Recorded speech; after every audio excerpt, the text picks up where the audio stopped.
mais um Alerj Revista e estamos aqui para conversar sobre assuntos super interessantes, que eu tenho certeza que você vai gostar.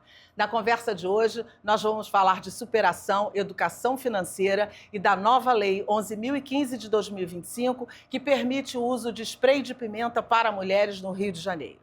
Aqui no estúdio comigo, Isabelle Mesquita, estilista e escritora, que com garra e determinação conquistou uma carreira internacional e lança o livro Uma Preta em Paris.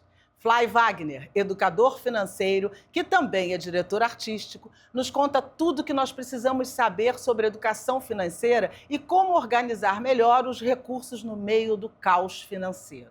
E a nova lei que autoriza o uso de spray de pimenta para mulheres no Rio de Janeiro é assunto para a doutora Daniela Coelho, advogada e presidente do Instituto Atravessamentos, que nos alerta sobre o uso adequado dessa ferramenta de defesa. Sejam muito bem-vindos na nossa roda de conversa, que eu tenho certeza que você vai descobrir coisas muito interessantes por aqui. Gente, muito obrigado pela presença de vocês. Muito bom recebê-los por aqui para a gente falar desses assuntos tão potentes, não é, Fly? Obrigado pelo convite, eu quero agradecer a toda a sua equipe. Eu que agradeço. Obrigado, já conheci a Isabela, já conheci a doutora, estamos aqui trocando nossas ideias. E nós estamos muito felizes de você estar aqui, porque a gente precisa descobrir se é realmente possível sair do caos financeiro e dar a volta por cima. Na verdade, eu sempre falo que educação financeira não é economia doméstica. Educação financeira é hábito. E a gente tem que aprender esses hábitos. Então, por exemplo, a primeira pergunta que as pessoas me falam, o que eu faço com o meu dinheiro? Ou então, o que eu faço para agora em janeiro de 2026? Eu falo, em janeiro de 2026 você não pode fazer mais nada, você tem que fazer agora para 2027. É isso. É sobre isso. A gente vai falar muito sobre isso, a gente vai para Paris com você, Isabelle, descobrir como... Aliás, eu já quero te parabenizar pelo teu livro, pela tua história, que eu fiquei realmente fascinada. Queria muito que você viesse aqui contar uma história tão enriquecedora, assim, como é a sua história, porque você saiu de Pavuna para Paris, tá certo? Certíssimo. Deu uma volta. Que volta, não foi? Voltão. Passou por muitos desafios. Muitos. Continuo passando, mas vambora. É isso, pra frente que se anda, não é? Isso. Doutora Daniela, e a história do spray de pimenta para mulheres? Há controvérsias? Há controvérsias, mas é mais uma ferramenta para as mulheres se protegerem. A gente vive uma pandemia de violência contra a mulher. É muito perigoso para a mulher, inclusive estar em casa é onde as mulheres são mais violentadas.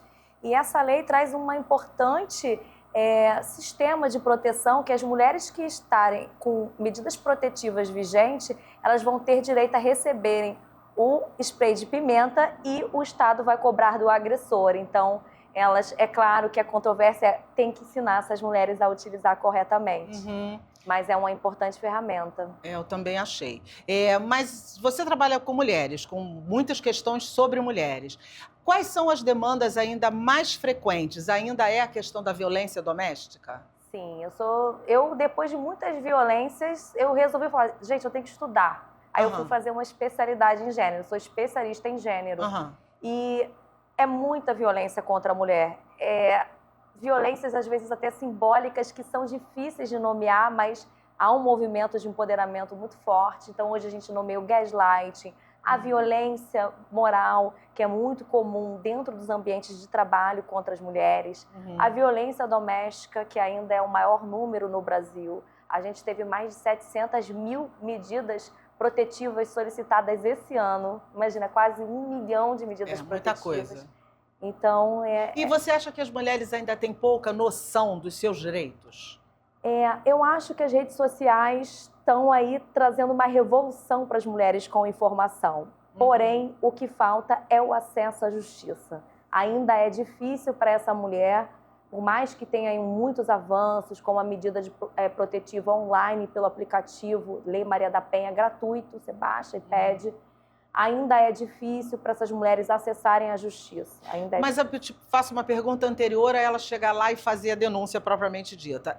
Você acha que as mulheres têm noção de quando elas estão sendo violentadas? O que é uma violência? Porque será que, de repente, as ações que para ela viraram cotidianas não são violência e, na verdade, são? Existem violências mais difíceis de serem nomeadas, né? A violência psicológica e a violência patrimonial. Infelizmente, a gente vive num mundo em que só o que é visto é percebido. Sim. Então, até mesmo o sistema de justiça teve que se adequar muito a isso com as DEANs, com as delegacias especializadas, porque cada dia cresce mais o número de protetivas exclusivamente para violência psicológica e patrimonial. Então, ainda é difícil essa nomeação, mas as mulheres estão buscando informação e a violência psicológica e patrimonial ainda são mais difíceis de serem até mesmo provadas, porque elas acontecem na clandestinidade. Entre então, paredes. diz pra gente o que seria a violência psicológica e o que caracteriza a violência patrimonial. A violência patrimonial, vou começar pela patrimonial, né? Porque ela é, de uma forma, ela é onde diminui a potência da mulher. A mulher passa a depender do homem. E com isso, e muitas das vezes não é uma coisa que era natural, não. É uma coisa que vai gradativamente. Essa mulher sai do trabalho, sai do estudo e vai mais para o ambiente doméstico sobre o pretexto ali de cuidar dos filhos, cuidar da casa. E essa mulher passa a cada dia mais depender desse homem. E ela tem ali a sua autonomia financeira totalmente cerceada. Por exemplo, ela tendo mulheres que muitas das vezes não têm autorização para fazer compras no mercado. Então, ficam ali dependendo daquele, vamos dizer, aquele varão ali que provê a casa e precisa ali de um Pix para comprar um absorvente, para fazer uma compra para casa, para os filhos.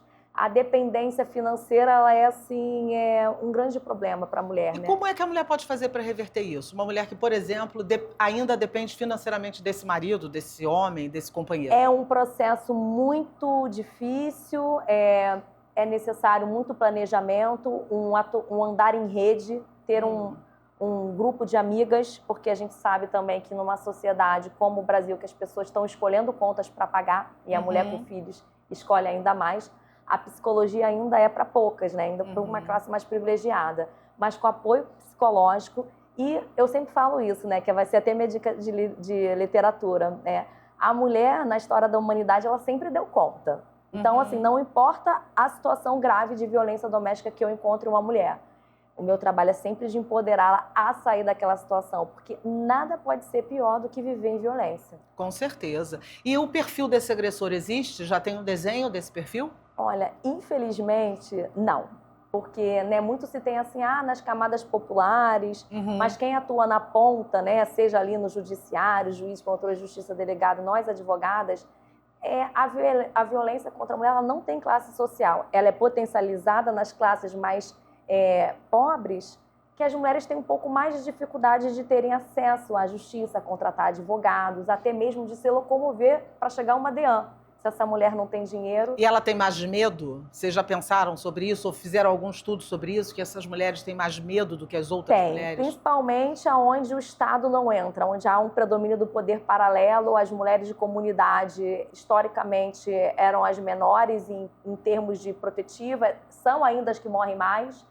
Existe ali um retrato, né? São as mulheres ali periféricas, negras. Dentro da comunidade? Dentro da comunidade. Só que, surpreendentemente, isso vem crescendo muito. Esse empoderamento da mulher, ela ultrapassa o medo ali do local, né? Do poder ali local, e elas pedem. E hoje, a Patrulha Maria da Penha, ela entra na comunidade. E aí os caras, assim, mesmo ali do poder paralelo, não vou nem citar se é milícia... Não, mas porque eu lembro, desculpa, interromper, porque eu lembro que eu morei muitos anos em comunidade e uma das coisas que o poder paralelo não aceitava era esse tipo de coisa. Violência contra a mulher, né? Não, contra qualquer coisa, porque não que eu estou dizendo que essa proteção seja... Mas é assustador, porque se os caras estão tendo medo de fazer coisas erradas dentro de uma comunidade, isso é mais assustador ainda. É mais grave ainda. Porque existe um respeito lá dentro, né? Eu lembro, eu fui morador de comunidade, então, por mais que a gente saiba como funciona, tem que seguir regras. E o cara não respeitar essa regra é perigoso até para ele mesmo, porque lá dentro, se eu, pelo que eu lembro, fez errado, o couro come. Eu acho que o número é tão grande que o poder paralelo também não dá conta de dar vazão ali. Você entendeu a minha colocação? Não. Assim, não sei se eu fiz correto, sim, mas... foi correto. E assim, muitas das vezes são ambientes, às vezes, até um pouco mais protegidos, né? Por conta desse medo coletivo, mas mesmo assim tem regiões periféricas do Rio, cada vez mais na comunidade se pede medida protetiva. E muitas das vezes, quando há um descumprimento da medida protetiva e o cidadão, o agressor, tem o porte de arma, a Maria da Penha ali, ela faz um trabalho e entra na comunidade. E você tem visto resultados positivos? Positivos, eu vejo resultados. Isso é muito bom. E assim, né? É sempre aquela questão. Tem gente que tem um olhar mais pessimista, eu sou sempre aquela do olhar otimista. A gente está avançando, os números crescem, mas é porque as pessoas procuram mais justiça, nomeiam mais os processos. Antes falam mais sobre o assunto, mais né? sobre isso. Isso eu acho muito importante. Você faz um trabalho da OAB vai às escolas, não é isso? Também faço. Então, nesse OAB vai às escolas, se fala sobre esse assunto com essas estudantes? Porque eu acho que essas meninas, especialmente as meninas assim com menos acessos, precisam saber disso, porque elas são muito vulneráveis. A gente faz esse trabalho, a OAB Vai à Escola faz um trabalho lindíssimo através da presidência. Eu sou da OAB Vai à Escola da Barra. E nós vamos às escolas falar sobre temas minoritários. Sim. A gente está apagando incêndio, e hoje o incêndio maior nas escolas é o bullying. É o bullying contra crianças e cyberbullying, né? A gente tem aquelas montagens...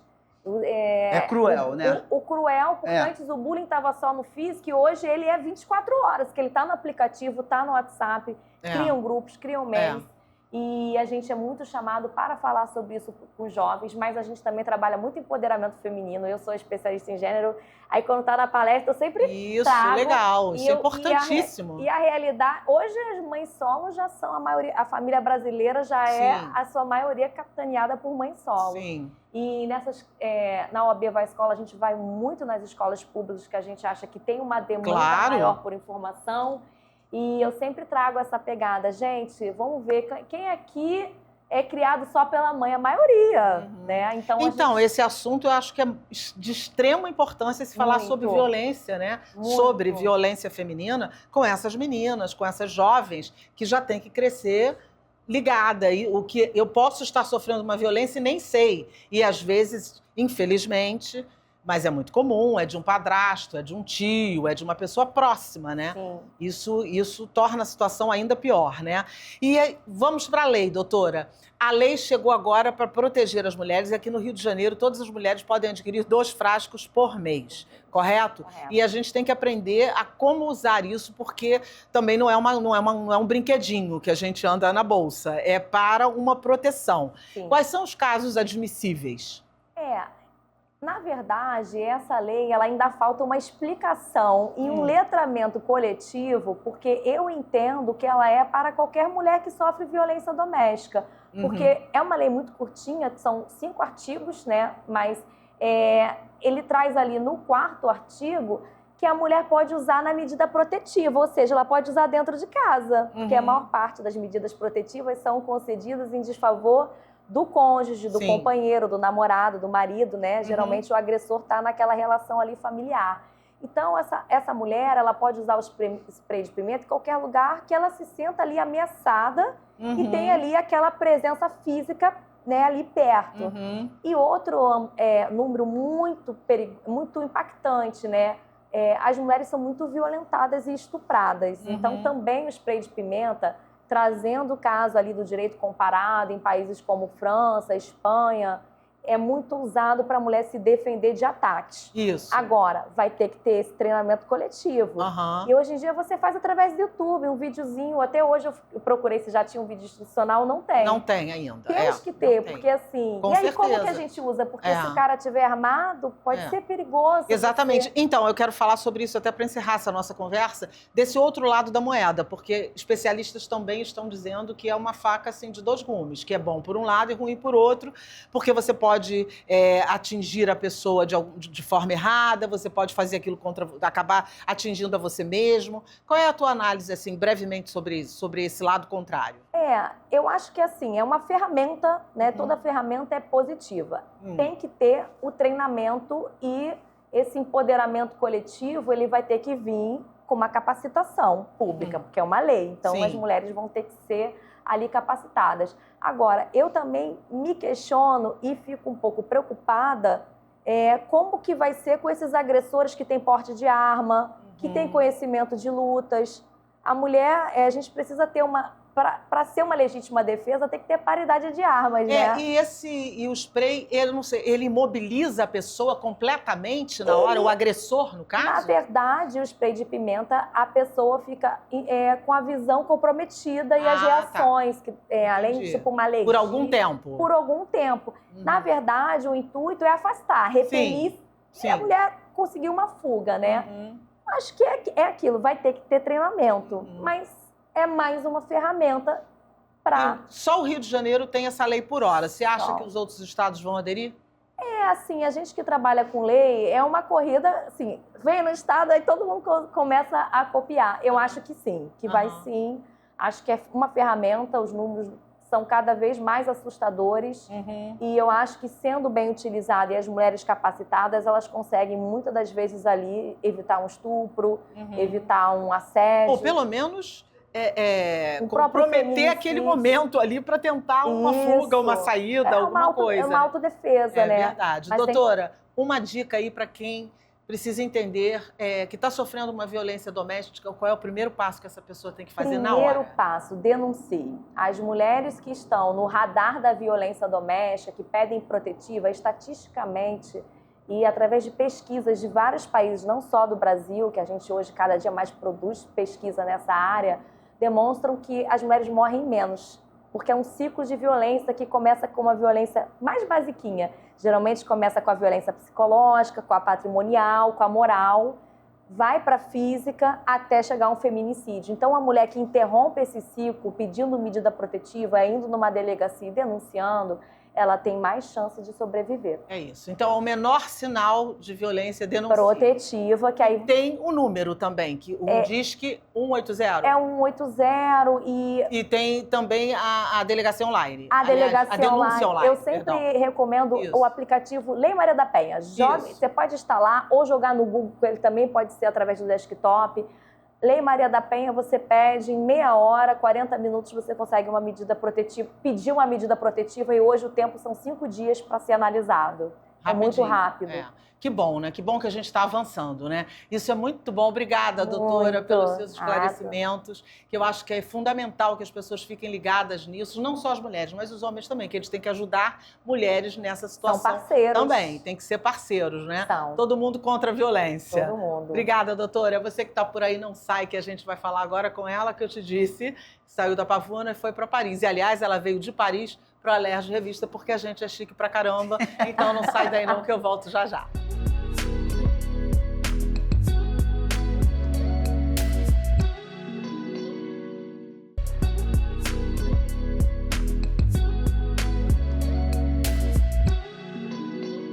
De volta no Alerj Revista de hoje, agora a gente vai conversar com ela, como eu te disse, estilista de primeira, Isabelle Mesquita. Que bom ter você por aqui, Isabelle, para a gente falar do seu livro. Como eu já te falei, amei o seu livro, li muito rapidamente. Que história potente que você tem, né? Eu vou mostrar o livro agora. Vou mostrar no final também, mas eu já quero ir mostrando agora, que eu acho sensacional. Eu gosto até do título, Uma Preta em Paris. Muito legal. E a gente vai contar um pouco dessa tua história, que começou na Pavuna. É isso mesmo, Isabelle? Você foi uma menina periférica e que começou a buscar as suas realizações desde muito pequena, não foi? Bom, antes de mais nada, quero muito agradecer a sua leitura e todo esse retorno. E é um prazer estar aqui com você hoje. Prazer nosso. Eu comecei bem cedinho a sonhar. Eu gosto de dizer que é sobre sonhos e coragem também. Eu nasci em São João de Meriti, fui criada ali na Pavuna e também passei muito pelas comunidades da Bandeira 2, Morro do Alemão, e foi mais ou menos por aí toda essa trajetória da infância até a adolescência, mas sempre acessando a educação de maneira precária, mas sem desistir. E foi a educação que me salvou. Eu gosto muito de frisar isso, que a educação é muito importante. Isso é muito importante. Educação e cultura salvam. Sempre. Isso. A arte salva, eu costumo dizer que salva até quem não sabe que precisa dela. Exatamente. Não é? Mas você, muito jovenzinha, você começou a ter um olhar que não é comum para as pessoas da sua idade, porque no seu livro, nos seus relatos, você conta que você teve necessidade ou teve interesse, até, por exemplo, de cuidar dos seus dentes. Muito pequena, você passava olhando no ônibus e olhava para os lugares e dizia, eu quero sair desse lugar. Existe um lugar que não é como o lugar que eu moro. Por que as pessoas moram lá e eu moro aqui? Isso você começou a pensar muito cedo. O que você acha que te impulsionou para esse olhar? Às vezes eu penso que é questão de personalidade, né? Eu já nasci com essa coisa de querer... eu sou muito curiosa desde criança. Eu acho que a curiosidade me fazia querer acessar lugares que eu não tinha muito, né? Como chegar, mas eu sonhava em acessá-los. Então, eu acredito que seja por isso. Eu queria comer um biscoito que eu via outras crianças comendo, então eu catava latinha e vendia para poder comer aquele biscoito. Eu sempre tentava encontrar meios de me salvar daquela miséria social. Era mais ou menos isso.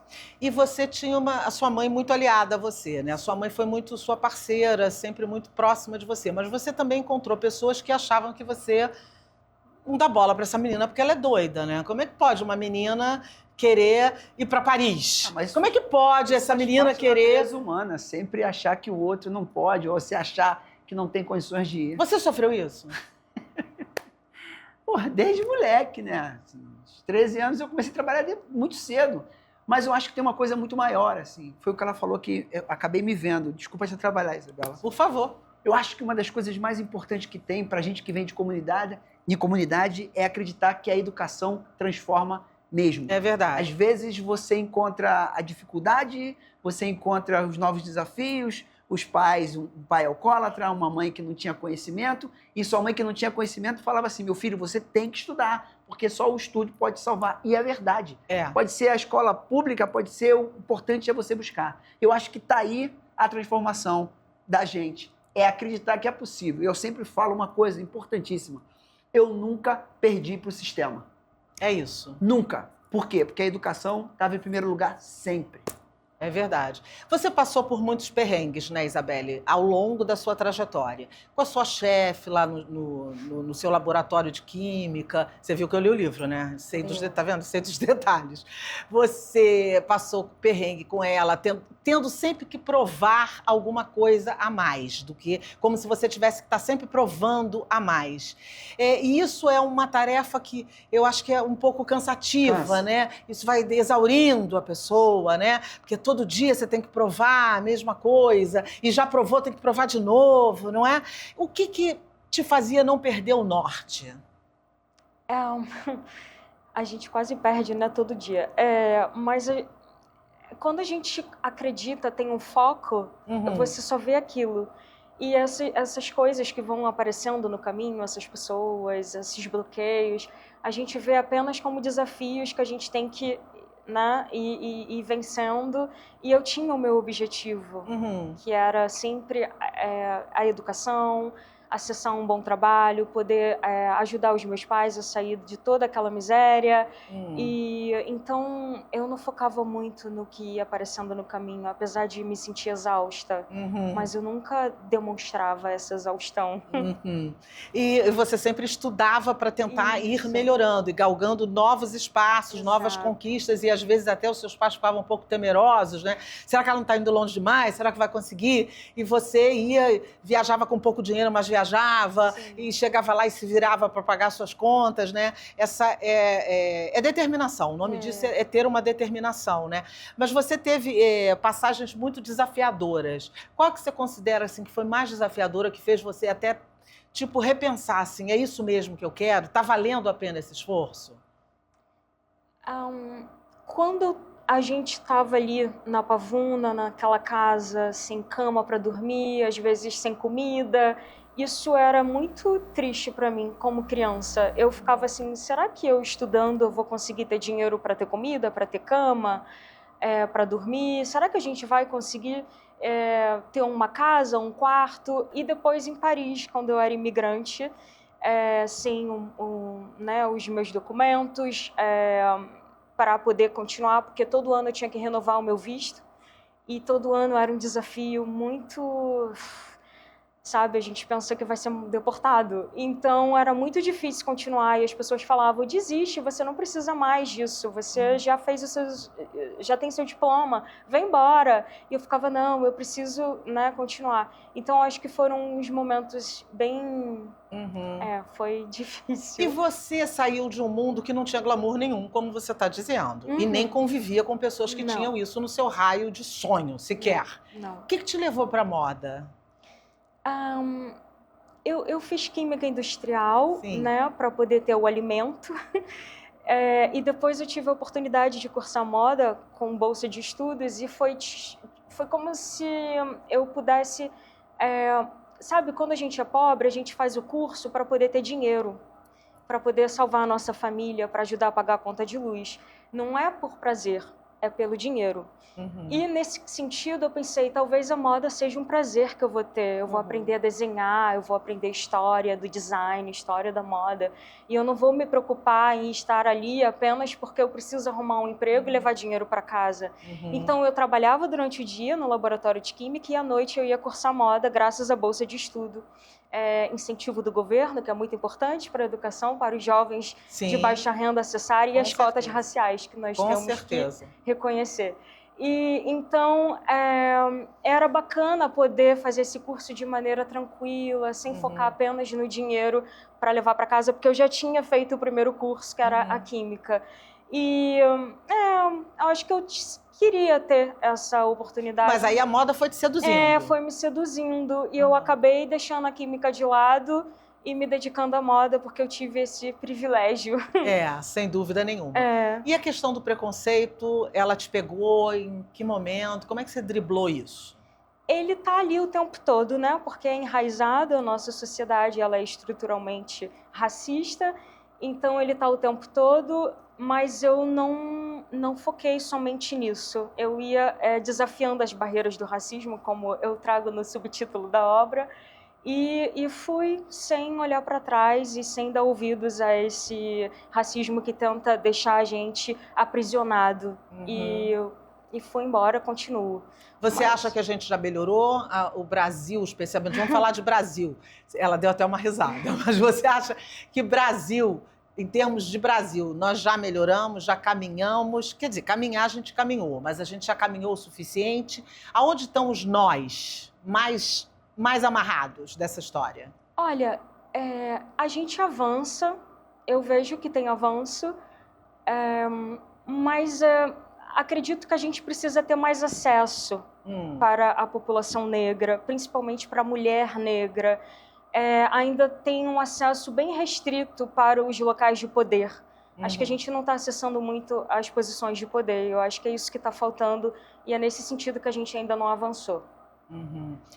De fato, a gente sempre tem menos mulheres nas posições de poder, né? Sejam elas negras ou brancas, mas negras menos ainda. Isso, de fato, é uma realidade. Eu tive uma professora que tinha um poder absurdo, negra, Dona Marlene.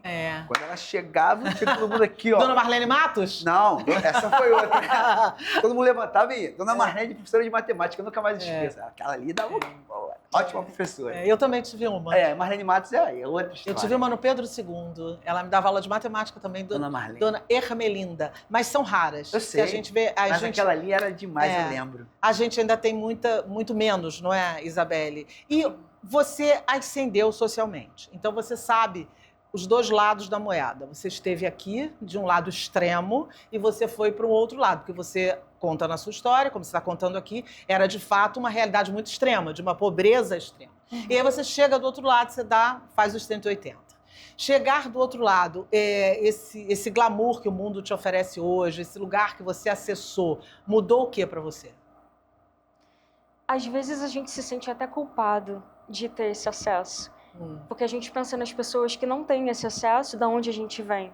E eu fico pensando, às vezes eu sinto culpa. E depois eu faço um trabalho mental para não me culpar de ter acessado algo que eu busquei com a educação, com o trabalho.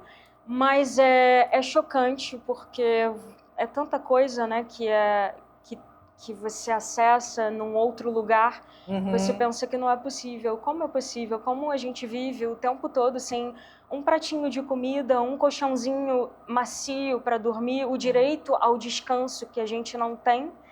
E aí você chega num lugar e de repente você está lá, bom, nem vou dar detalhes. Sim, mas fazendo alguma coisa que para você é totalmente surreal, né? É surreal. É bom e ao mesmo tempo chocante. É verdade, são mundos muito, né, distantes. A sua moda, ela tem muita identidade, desde sempre. Até nas suas sacolinhas lá em Paris, quando você fazia para vender num grau ainda de subsistência. Qual a identidade que você quer deixar com a sua obra, com o seu trabalho, com a sua forma de se expressar no mundo como estilista? Eu prezo muito pela consciência, a consciência de classe, consciência de raça, de gênero. E, enfim, é importante a gente ter essa consciência de onde a gente vem, onde a gente quer chegar.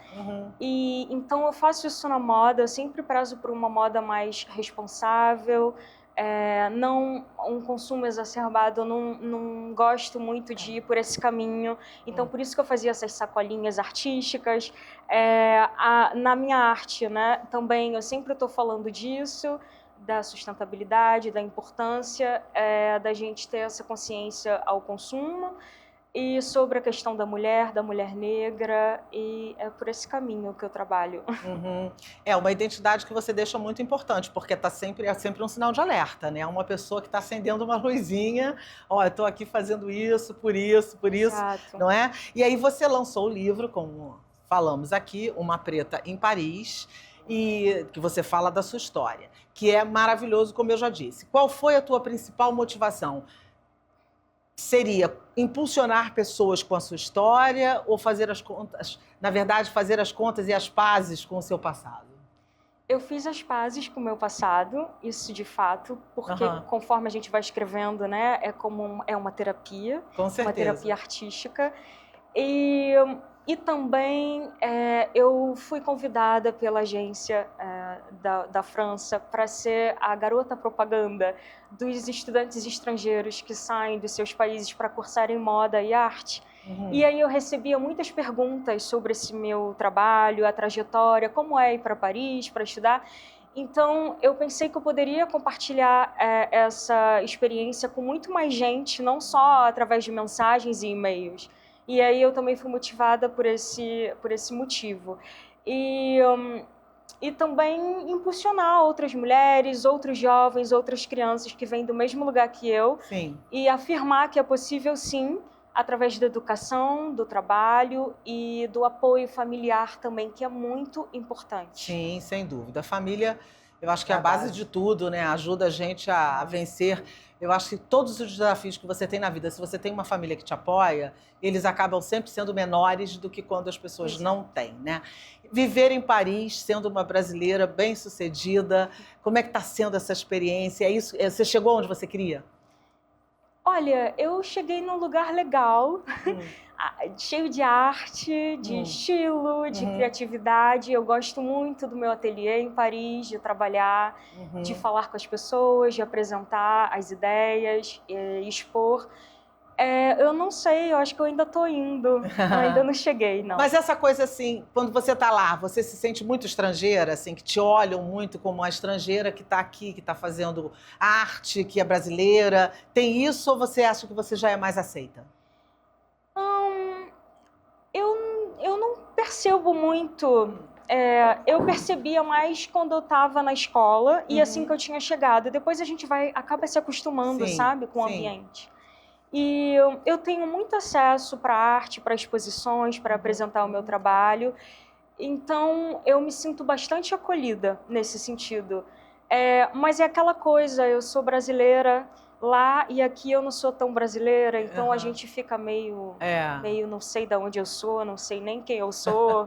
Eu acho que você sabe muito bem quem você é, aonde você quer chegar e os passos que você quis traçar. Em termos de moda brasileira, você acha que a gente ainda tem aquela síndrome de que o que é estrangeiro é melhor ou a gente já se encontrou com a nossa identidade cultural? Eu acho que a gente tem uma identidade bem bacana, trabalhada, as nossas estampas, os nossos tecidos. Eu acho bem... A gente tá tá bacana, eu gosto da nossa moda. Eu não sei na classe mais abastada do Brasil, porque eu não acesso essa classe, mas na minha classe, a galera é muito brasileira. Eu vejo... Tipo, ontem eu tava na Feira da Glória com os meus pais, a gente tava comendo o nosso pastel e eu tava vendo, a gente não tem, eu não vejo a moda de lá de fora, eu vejo a moda daqui, eu vejo a galera com seus vestidões floridos, curtindo, enfim, eu acho bem aqui mesmo. E o nosso jeito de ser e a nossa moda lá fora são bem aceitos? Ah, são. Eu percebo que o pessoal gosta muito do Brasil. Eu me sinto muito bem acolhida quando eu falo que eu sou brasileira. A pessoa faz assim, Brasil. Eu gosto muito de falar que eu sou brasileira. Eu nem falo que eu moro na França quando eu estou em outro país. Eu falo que eu sou sempre do Brasil porque eu me sinto muito bem aceita e eu gosto desse calor. É maravilhoso.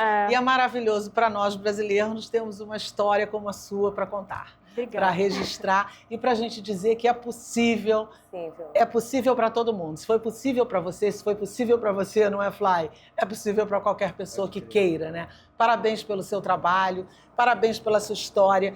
E mais ainda, eu acho que é muito bacana da sua parte compartilhar num livro a sua história, porque eu acho que o livro vai a lugares que você talvez não vá, que você não pode ir, mas o seu livro vai e vai inspirar muita gente, eu não tenho a menor dúvida disso. A capa ficou linda. Linda, não é? Nossa, a capa ficou linda. Ele é ilustrado. Hã? Ele é ilustrado. Ele é ilustrado, sim, aqui. Ele tem ilustrações dela. Ilustrações dela, deixa eu pegar aqui, ilustrações dela. Ela é multitalentosa, olha isso. Sim, ilustrações dela, que tem ilustrações das bolsas que ela faz. Muito legal. Muito legal mesmo. Parabéns, Isabelle. É muito bacana a sua história, o seu trabalho e a sua generosidade em poder compartilhar isso com as pessoas, porque você pode ter certeza que vai ter muita gente influenciada pela sua história. E eu espero que agora você fique influenciado com a Lerge Revista, volte para cá, não saia daí, porque ele, Fly Wagner, está aqui ao vivo e a cores, minha gente. A gente volta já já.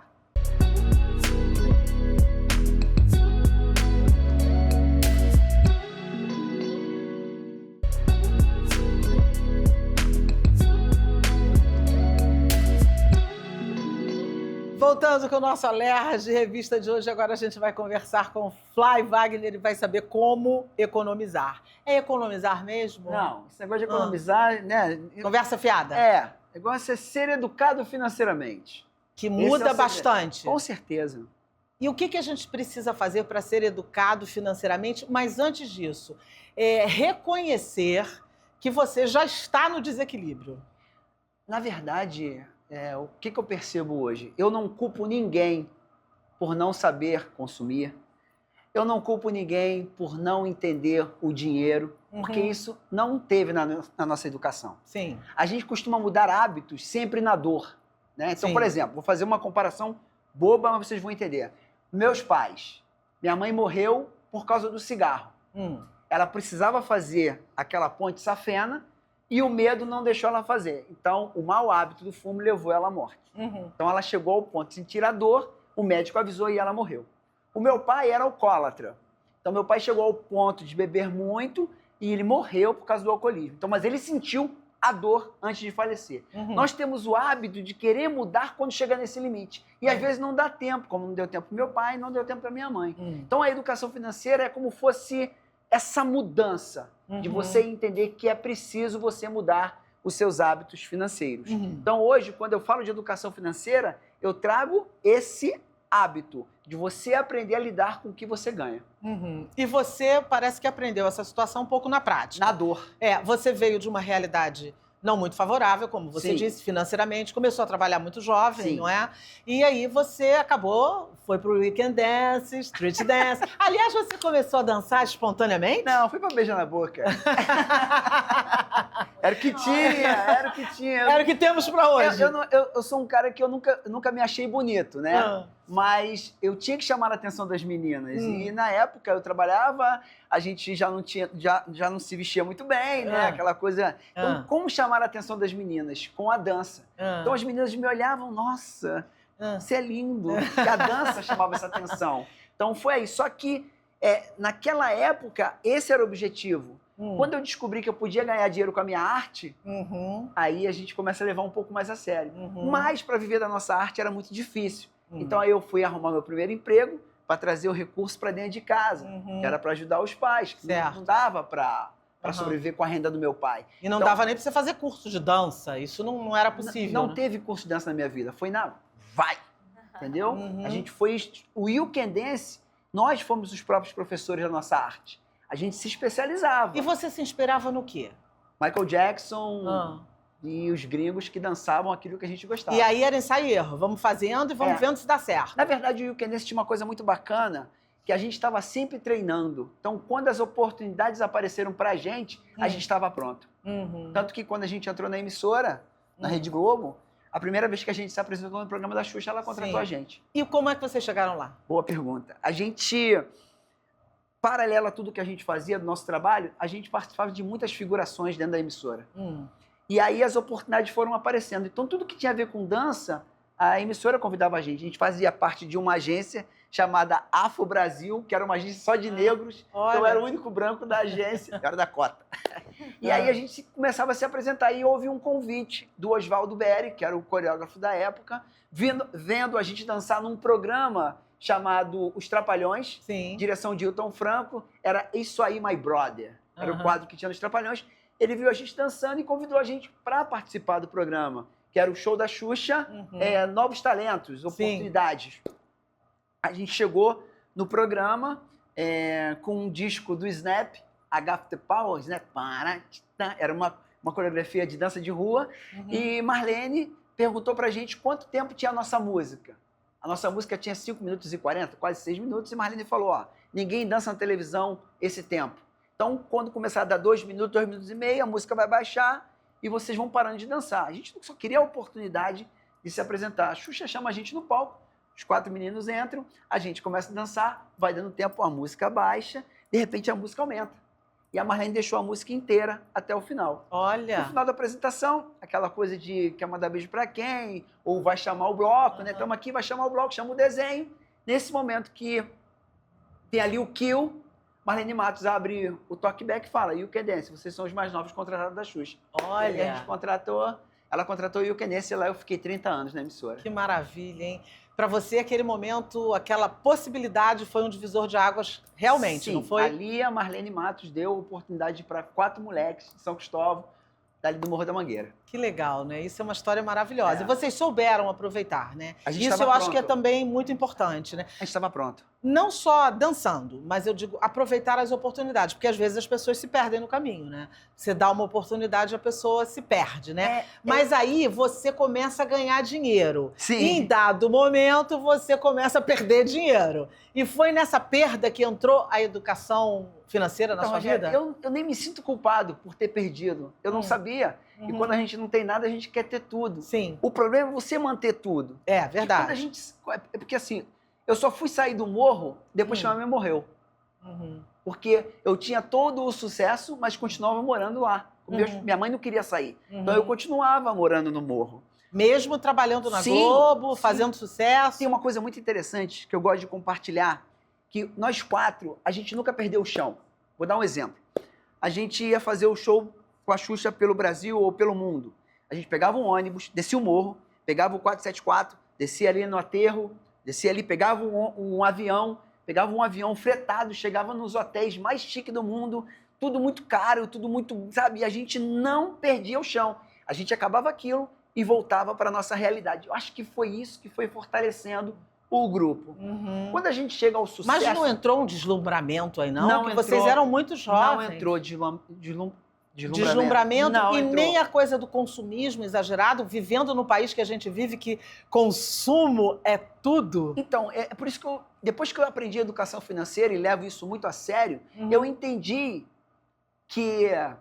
Lembra quando sua mãe falava assim, você não é todo mundo? Sim. Só que você quer se tornar todo mundo quando você tem esse poder de se tornar todo mundo. Claro. Então, assim, eu acho que o maior erro que eu tive financeiramente foi querer ter tudo. E a gente conseguiu. Mas o mais difícil é o manter. Sim. Esse que é o mais difícil.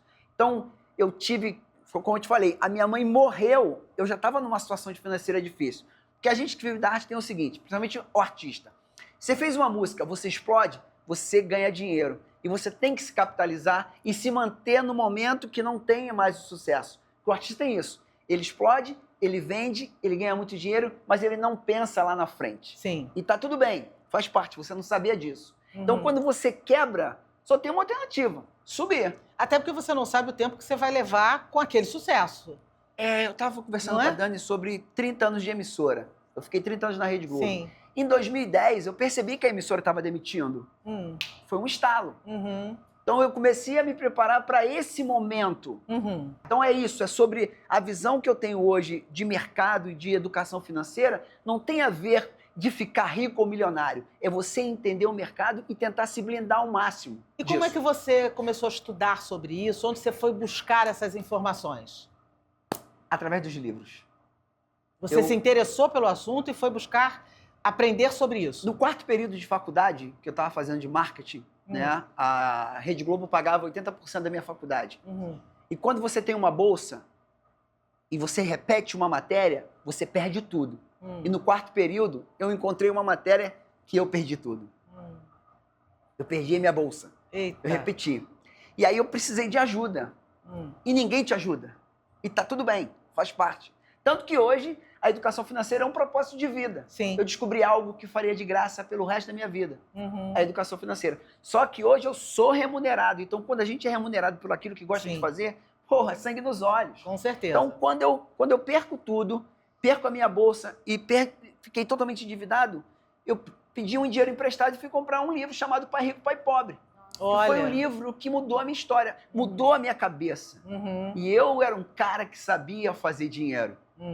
Eu não sabia como lidar com a situação, né? Então, quando eu aprendi, através do Pai Rico, Pai Pobre, eu falei, cara, que maneiro, isso aqui é demais. Eu vou estudar mais. Aí o segundo, O Homem Mais Rico da Babilônia, que foi o livro que me incentivou a propagar a educação financeira. Mas como é que você propaga a educação financeira se você é artista? Se você é dançarino, ninguém vai te dar credibilidade em cima desse assunto. E aí eu fui buscando aos poucos, estudando mais ainda. Aprendo educação financeira, dou a volta por cima em 4 anos, volto para a faculdade, acabo minha faculdade e falo, eu não posso guardar isso só para mim. Tanto que, durante esses 25 anos que eu falo de educação financeira, eu montei um projeto de educação financeira para os funcionários da Rede Globo. Foram então, diz pra anos. gente quais são os primeiros passos que a gente precisa estar atento para se reeducar financeiramente e, em primeiro lugar, também entender que precisa disso. Todo mundo precisa mudar o seu hábito. Eu acho que educação financeira, para simplificar, é igual correr. É um K todo dia, você vai treinando, vai entendendo e descobrindo que, se você não respeitar o seu dinheiro, ninguém respeita. Então, a educação financeira, ela começa a te dar uma visão de curto, de médio e de longo prazo. Regra básica é que você não pode gastar mais do que você ganha. Que eu sei que é difícil, mas não é impossível. E o que se faz para isso? Primeiro, você precisa estudar, entender, para que você não sinta a dor. Hoje, no Brasil, são mais de 77 milhões de brasileiros endividados. 78% da população brasileira não consegue reservar o básico. Então, 36%. Para uma necessidade básica, sim. A pessoa não tem. Isso é estatístico. Então, isso é grave, gravíssimo, né? Porque, na verdade, a gente, por não saber, como você está dizendo, acaba consumindo muito mais do que poderia. Seria isso, assim, a grosso modo. Exatamente. Então, por exemplo, eu me planejei para fazer uma viagem com a minha filha, que ela foi fazer uma prova em Petrópolis, né? Então, me planejei, tive lá meu planejamento todo, eu sei exatamente quanto eu gastei no final de semana, e, na verdade, não foi gasto, foi investimento no conhecimento da minha filha, para ela poder fazer uma prova para uma faculdade, né? E aí eu comecei a prestar atenção no consumo das pessoas lá em Petrópolis. E eu fiquei um pouco assustado, porque as pessoas consomem assim, elas saem entrando nas lojas para saber o que ela pode comprar.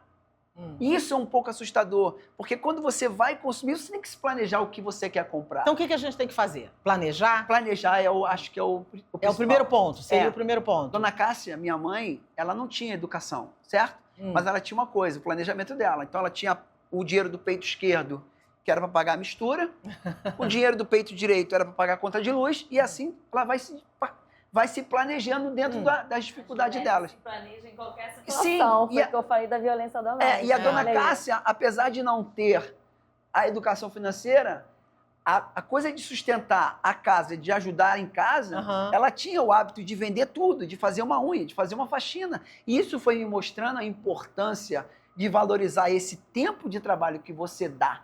Quantos brasileiros, às vezes, trabalham horas e horas para comprar produtos que ela não tem tempo de usar e nem assistir? É verdade. Isso é verdade. É verdade. Eu sei que é difícil, tá? Para quem não está assistindo. E como a gente faz para evitar ou para tentar, pelo menos, as tentações financeiras? Quais seriam as regras básicas? Olha, eu vou falar o que eu faço, né? Eu sei que é difícil, mas eu sou um cara que eu tenho totalmente controle pelos meus gastos. Então, todo economista diz que um filho, até a maioridade, vai custar R$1 milhão. Sim. Então, por exemplo, eu tenho tudo anotado da minha filha. Do dia que ela nasceu até hoje, eu sei exatamente. Você tem quanto ela tá me... uma filha ou tem mais? Tem uma filha de 16 anos, que é super educada financeiramente, graças a Deus. Então, o que eu faço? Eu tenho o hábito de tudo que eu pago, eu sei para onde foi. Mas você tem que fazer escolhas, correto? Mas eu sempre digo que não pode ser doloroso, né? Tem que ser prazeroso.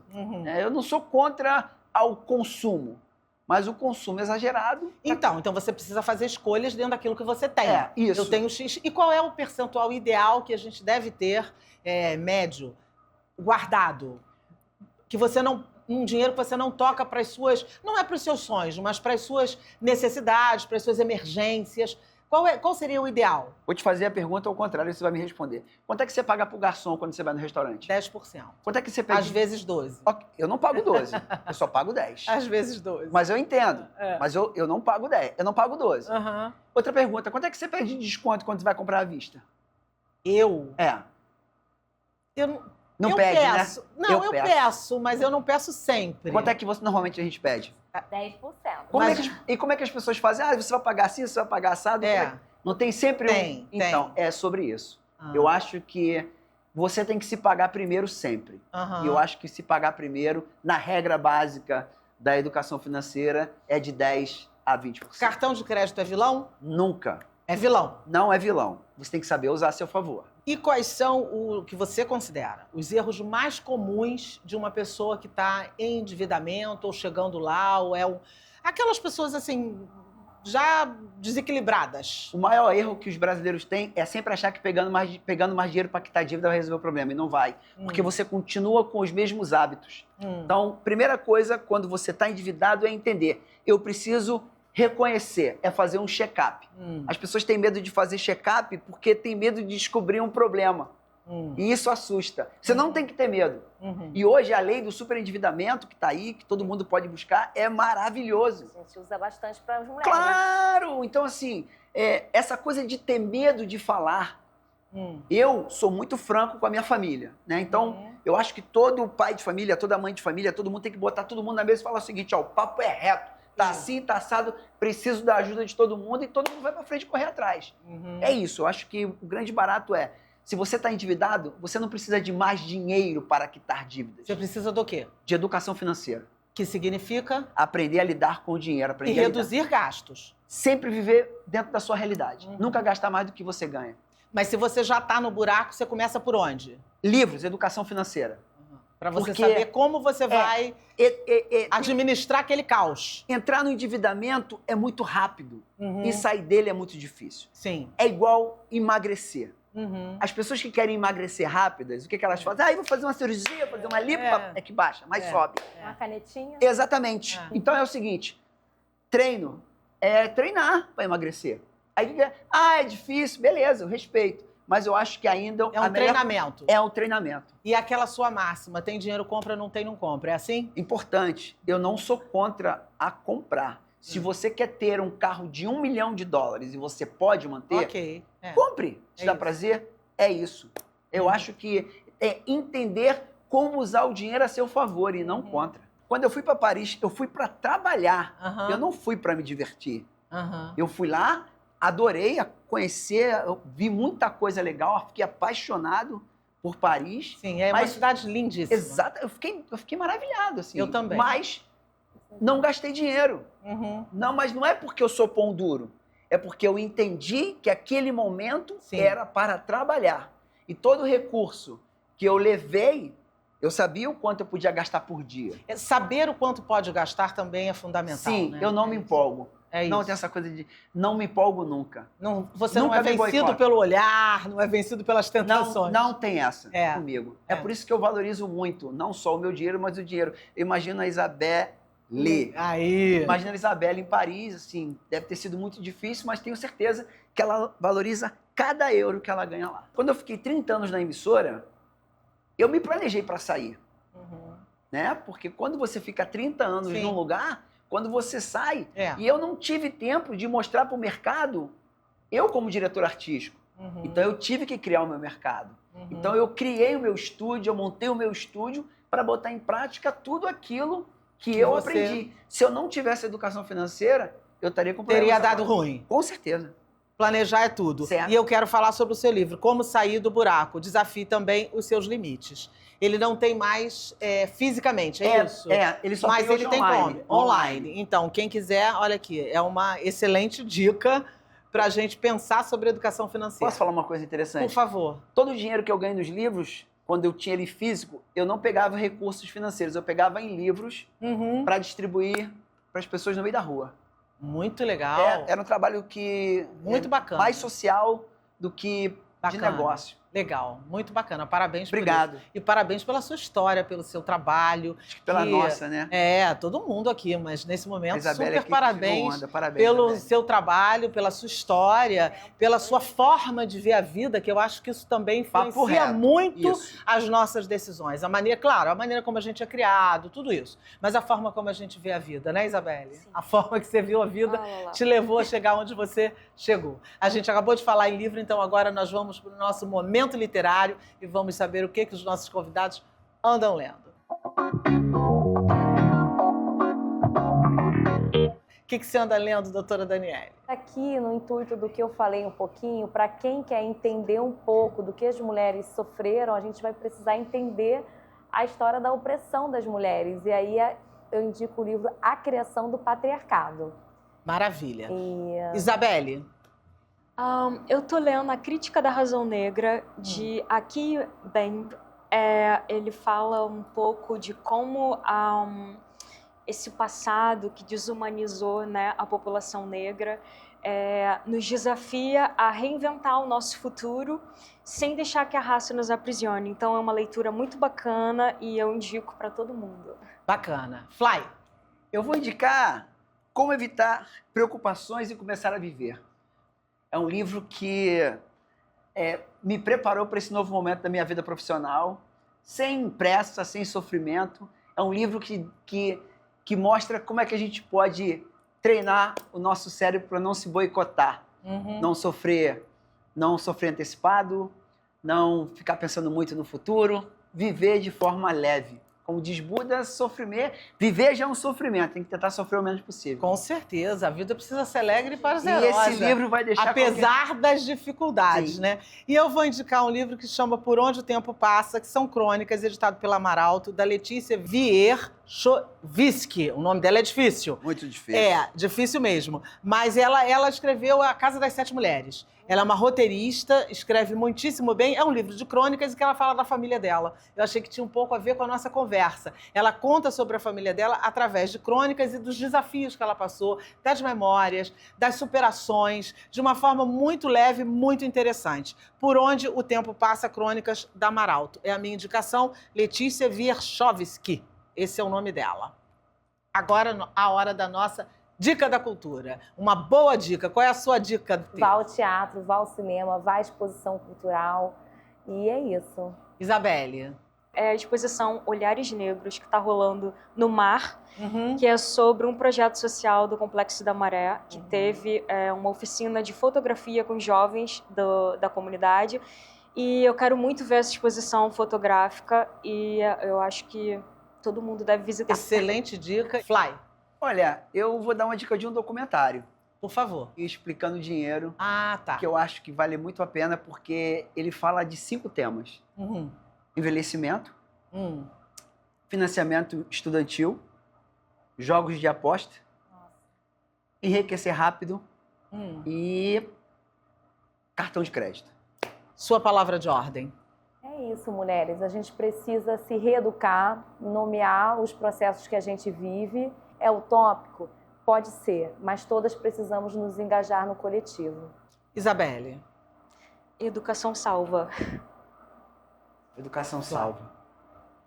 Vou com a É Isabelle. isso. Então eu vou acrescentar que educação e cultura salvam, não é? Porque a nossa conversa passou hoje por esse assunto, né? A Sim. cultura salva, a educação salva, e realmente eu também sou fã de carteirinha da educação e, como eu costumo sempre dizer, da oportunidade. Eu acho que a oportunidade é tudo na vida de alguém. Seja ela vindo a você ou você buscando por ela, né? Como a Isabelle buscou Sim. a vida toda, você buscou e cada um de nós busca da sua forma. Ainda, isso que é legal. Todos nós continuamos, né? A gente busca de um jeito ou de outro. Gente, muito obrigada Eu que pela agradeço. presença de vocês no programa. Passou tão Foi rápido. maravilhoso conversar com vocês, cada um de vocês com uma história incrível. E a gente sai daqui muito mais feliz, né? Por histórias tão bacanas que vocês trouxeram pra gente. E obrigado a toda a sua equipe, que nos Obrigada. atenderam muito bem. Obrigado. Eles são os queridos, eu concordo com vocês. E espero que você tenha apreciado e aproveitado o programa de hoje. Foi muito bom ter vocês por aqui no Alerj Revista dessa semana. Obrigada também pela sua audiência, pela sua companhia, que faz toda a diferença pra gente. Segue a gente nas redes sociais, deixa suas sugestões e seus comentários por lá. Se você quiser rever o programa, é só acessar no YouTube. Até o próximo programa TV Alerj, o canal do Povo.